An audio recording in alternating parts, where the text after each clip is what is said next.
এই 5 মাসে প্রায় 5বার চুরি হয়েছে। আমি শাহপুর বাজার মধ্যবাজার মসজিদের সামনে আমাদের অনেক ইলেকট্রিক্যাল হার্ডওয়্যার আমার দোকান থেকে গতকাল রাতে আপনার 9 কয়েল তার নিয়ে যাওয়া হয়েছে। বর্তমান বাজার মূল্য প্রায় 41,000 টাকার মতো। যেমন বাজারে গার্ড ছিল পরপর 5-6টা দোকান একসাথে চুরি হয়েছে। তো একটা দোকান হলে এক কথা ছিল না, 6টা দোকান একসাথে ছিল, এর মধ্যে গার্ড ছিল 3 জন।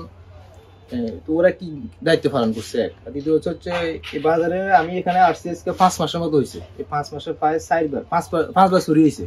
বাজার কমিটিরও কোনো এরকম ভালো কোনো পদক্ষেপ নাই, আর গার্ডেরও তো আছে। এখন যেহেতু আমরা এখানে ব্যবসা করি, আমাদের সেফটিটা হচ্ছে মেন। আমরা প্রশাসনের কাছে জোর দাবি জানাচ্ছি যে পরপর 5বার বাজার চুরি হয়েছে আমি 5 মাসে। আমরা ভালো একটা নিরাপত্তা চাচ্ছি, ভালোভাবে ব্যবসা করার জন্য প্রশাসনের দৃষ্টি আকর্ষণ। ক্যাশ ব্যাংকে ফেলছে একটা, তারপরে আমাদের এটার মধ্যে অনেক টাকা ছিল, পুরো 1 বছরের দোকান ভাড়া ছিল, 1 বছরের দোকান ভাড়া সবগুলো নিয়ে গেছে। তারপরে ছোড়ে তার গামছা রাখি গেছে, তারপর সে স্কুল ড্রাইভার রাখি গেছে, তালা ভাঙছে, তারপর দোকানে সব মানুষ উলট পালট করে রাখি দিয়ে চলে গেছে আর কি। এবং ফিসে ভেঙে ফেলছে এবং ক্যাশ 2টা টাকা নিয়ে গেছে। একটা সমিতি আছিল, সমিতি 2টা বাজার সমিতির দায়িত্বে ছিলাম, দুইটা সমিতি সব টাকায় নিয়ে চলে গেছে। আল মদিনা সিলেটারি আমরা দীর্ঘদিন থেকে এখানে ব্যবসা করি, অথচ গত 5 মাসে 4 থেকে 5 বার চুরি হয়েছে।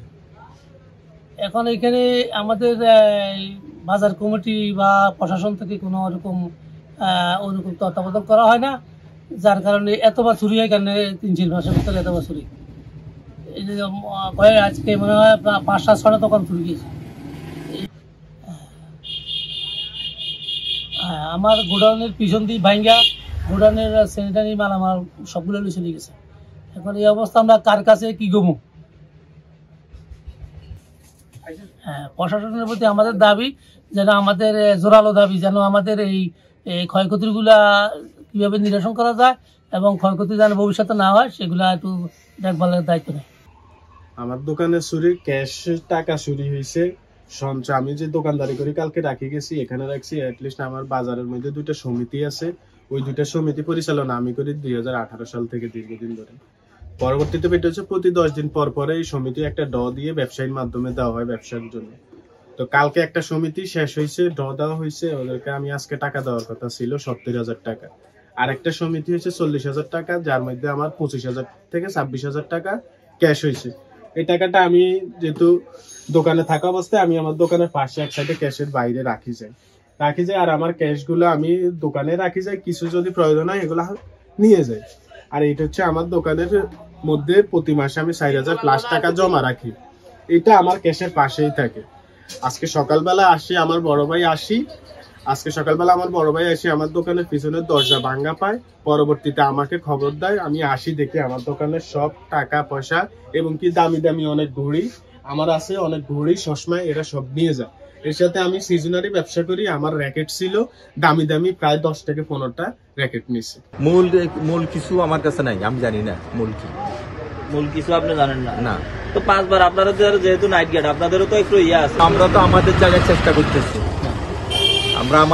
চেষ্টা করতেছি, এখন লাস্টে আমি সেক্রেটারি সাহেবকে বললাম যে যার এরিয়ার ভিতরে চুরি হয় 1বার বেশি 2বার, ওই লোকটার বাদ দিয়ে দেন।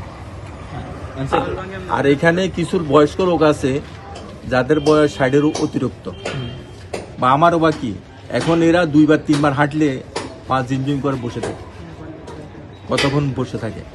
একটু জোয়ানজান দেখে লোক নেন। এখন এখানে যে টাকাটা উঠে দোকানদাররা যে কালেকশনের পয়সাটা দেয় 30, 40, 50, 60, কারো 4 মাসও ঘুরে, কারো 15 মাসও ঘুরে, কারো 18 মাসও ঘুরে, কারো ঠিক মতো দিকালায়। হ্যাঁ, মেম্বারও খুঁজছে, সেক্রেটারিও খুঁজছে, মেম্বার সাহেবও মোটামুটি এই ব্যাপারে মাথা কামাইতেছে, চেষ্টা করতেছে। এখন ওইলে তো হেদেরও বদনাম, আমাদেরও বদনাম। এই তো গত মাসে ওই যে ইয়ার দোকানটা চুরি হয়েছে, লতিফ বিশ্বাসের দোকান, আমাদেরকে থানায় ডাকছে 4 জন গার্ডারে জবাবদিহি করার জন্য। স্বাভাবিক কথা, আজকে যেটা হয়েছে এটার লাগে তো থানা ডাকতে পারে, হতে পারে। হ্যাঁ, এরপরে আবার আমাদেরকে তো থানায় ডাকছে, ডাকি জিজ্ঞেস করছে আপনারা একটু ইয়ে দেন, কেমন হয়েছে, কিভাবে হয়েছে, কি করলেন আপনারা। তো এখন হেদেরও একটা মান সম্মান আছে যে আমরা বাজারের সেক্রেটারি, তো আমাদের এই বাজারটা চুরি হইতেছে, এটা কিভাবে নিয়ন্ত্রণ করা যায়। তা আমরা ছোটখাটো আনপড় মানুষ, যেটা ভালো জ্ঞানী না, তারপরও বললাম যে স্যার এই আপনি